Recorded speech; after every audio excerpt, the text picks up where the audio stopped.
So Kevin, what place in the sort of online ecosystem for small businesses do the online directories have?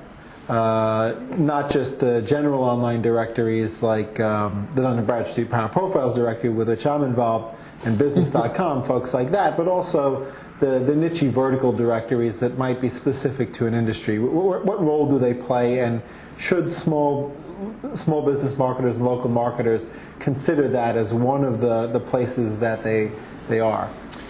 I think in aggregate they might represent some value. The Dun & Bradstreet Power Profile is probably the exception where there's actually a value proposition there. A lot of these directories are just assembled masses of information with AdSense ads on them that really don't do anything. They don't provide a value. They really have no presence in the value chain. They're not offering anything other than a way for the person that owns the site to make money, right? So that's something of a problem, and you can look at it a number of different ways, and the search engines with the quality scoring methodologies and that sort of thing, they're trying to limit the impact that some of these directories have. But there are a lot of folks that are realizing from a technology perspective that it's not all that difficult to build a local directory. It's not all that difficult to build an Internet Yellow Pages directory and just start printing money with it. So it's hard for a small business to figure out where they should be, what kind of presence they should have. Right. A lot of these small businesses, that's why they turn to somebody like WebVisible, because we're able to take a look at that from a very broad stroke and figure out where they should have a presence.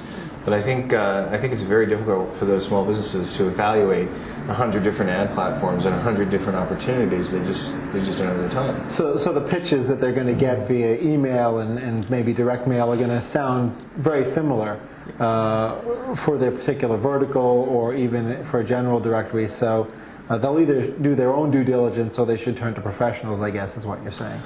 Essentially, yeah, and I don't think they're going to do their own diligence. I mean, in as much as we hope that the local contractor, plumber, accountant, zoologist is going to have the time to do this kind of stuff, or the inclination. The accountant wants to be an accountant. The zoologist wants to be a zoologist.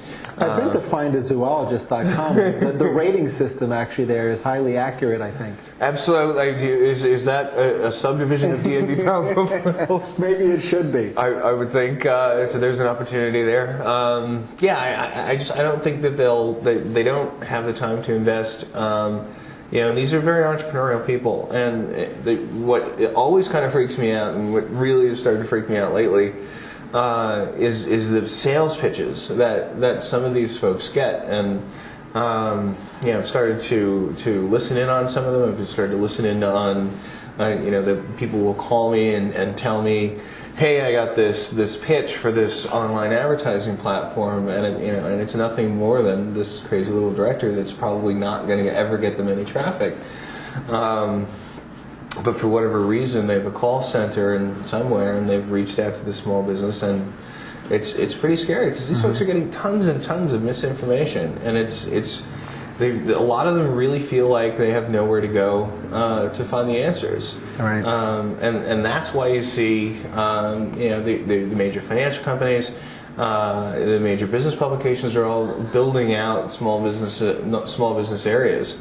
They're trying to build out small business information areas. I've been, for the last couple of years, volunteering on the Forbes Small Business Exchange.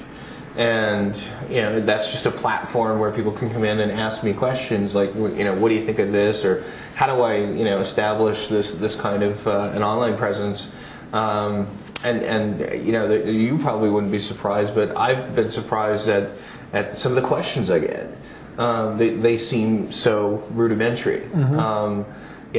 People ask questions like, should I advertise on Google? What is this Google Maps thing? Like, does that really work, or are they just trying to rip us off? I want to start a T-shirt printing business. How should I build a website? Do I still need a website today, or is that whole thing passed us by? And it's hard because you probably get these questions too. Like, I don't know how to answer that question, Right. And you try, you have to go through this mental exercise of saying, all right, I'm not going to be a Weisenheimer, and I'm going to try my best to give this person some real advice. That must be difficult for you. Like, nah, you don't need a website. Forget it. This whole internet thing just passed us by. It's not important. Spend as much as you can on direct mail, and you should be all right. Good stuff.